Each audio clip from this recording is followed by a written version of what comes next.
সম্পর্কের সমস্যা প্রত্যেকের জীবনে আসে এবং প্রত্যেকটি সম্পর্কের ভেতরে আমাদের ঠিক কতখানি লিমিট রাখতে হবে, সেই মানুষটাকে নিজের জীবনে ঠিক কতখানি প্রায়োরিটি দিতে হবে, এই বিষয়টা আমাদেরকে পূর্ব থেকে নির্ধারিত করে রাখতে হবে। যদি আমরা ওই মোমেন্টে গিয়ে এটা ভাবি যে এই মানুষটা সামনে এসে যাচ্ছে তো একে খুব বেশি প্রায়োরিটি দিয়ে দিই, একে আসছে একে খুব কম দিয়ে দিই, এরকম নয়। জীবনে যার গুরুত্ব সব থেকে বেশি তাকে সব থেকে বেশি প্রায়োরিটি লিস্টের সব থেকে ফার্স্টে রাখবেন। প্রায়োরিটি লিস্ট বানাতে হবে, এই যে প্রায়োরিটি মানে কাকে অগ্রাধিকার দেব, কাকে বেশি প্রায়োরিটি দেব, সেটাকে রাখতে হবে তার অবদানের উপর বেস করে। জীবনে চলার পথে সমস্ত সম্পর্কের ভেতরে স্বামী স্ত্রীর ভেতরে যে একটা ঝগড়া হয়ে যায়, বন্ধু বন্ধুর ভেতরে যে একটা ঝগড়া হয়ে যায়, এই যে এই ঝগড়ার বিষয়গুলো আসে, এই বিষয়গুলোর ভেতরে সব থেকে কমন ফ্যাক্ট থাকে অপরকে বোঝা। আর এই অপরকে বোঝাটা খুব মুশকিল হয়ে পড়ে। আমরা এতটাই নিজেকে নিয়ে ভাবি যে আমরা অপরের দৃষ্টিকোণটা বিশ্লেষণই করতে পারি না। অপরে কেন সেইখান থেকে কথাগুলো বলছে সেগুলোকে তার পর্যায়ে গিয়ে, তার জায়গায় গিয়ে, তার ওপিনিয়ন থেকে আমরা বিচারটাই করতে পারি না। আমরা শুধু এইটুকু ভাবি যে তারা আমাদেরকে এই কথাটা বলে দিল, আমাদের বিচারে এইটুকুই থাকে। কিন্তু যদি আমরা একটু বিশ্লেষণ করে দেখি তো আমরা বিচার করতে পারবো যে তারা কেন কথাগুলো বলছে। হতে পারে তারা ভালো হোক অথবা খারাপ হোক, কিন্তু তারা যে কথাগুলো বলছে তাদের পেছনে কি মোটিভ আছে, সেই মোটিভটা আমরা তখনই বুঝবো যখন তার পজিশনস থেকে আমরা নিজেকে দেখতে পারবো। মোদ্দা কথা, নিজের পারসেপশনসকে বাড়াতে হবে।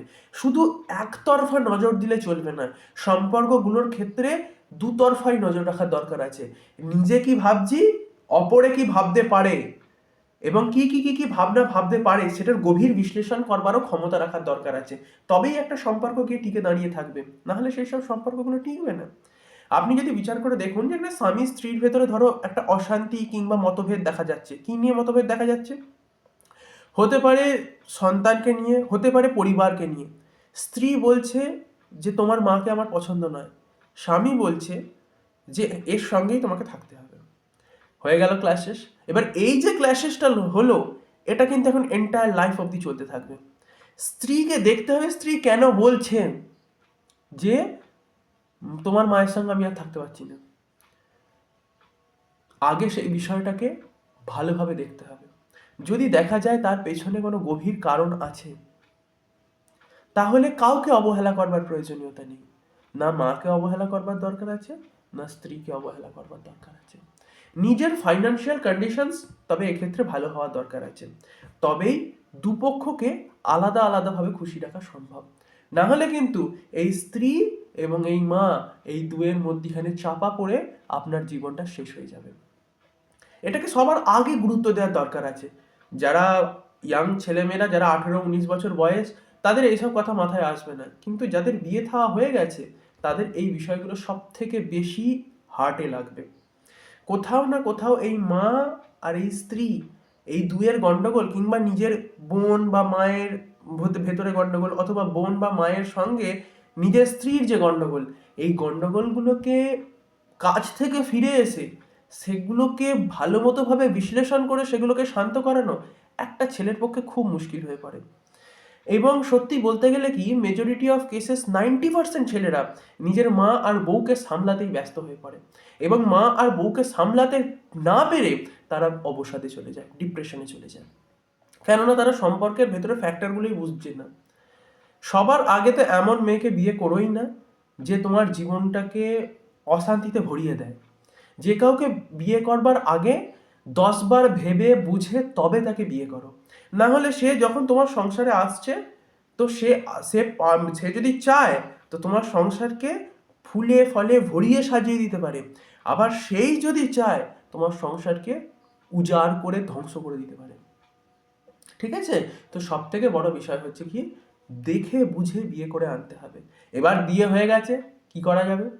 এরকম বউ এসে গেছে, কিংবা মাই সুবিধের নয় বউ ভালো হয়, এরকম সব জায়গাতেই হতে পারে। মাই সুবিধের নয়, বাড়ির লোকেরাই ডোমেস্টিক ভায়োলেন্স চালাচ্ছে বউয়ের ওপর। এরকম যদি কেস আপনি বুঝতে পারেন, ইমিডিয়েট আলাদা করুন।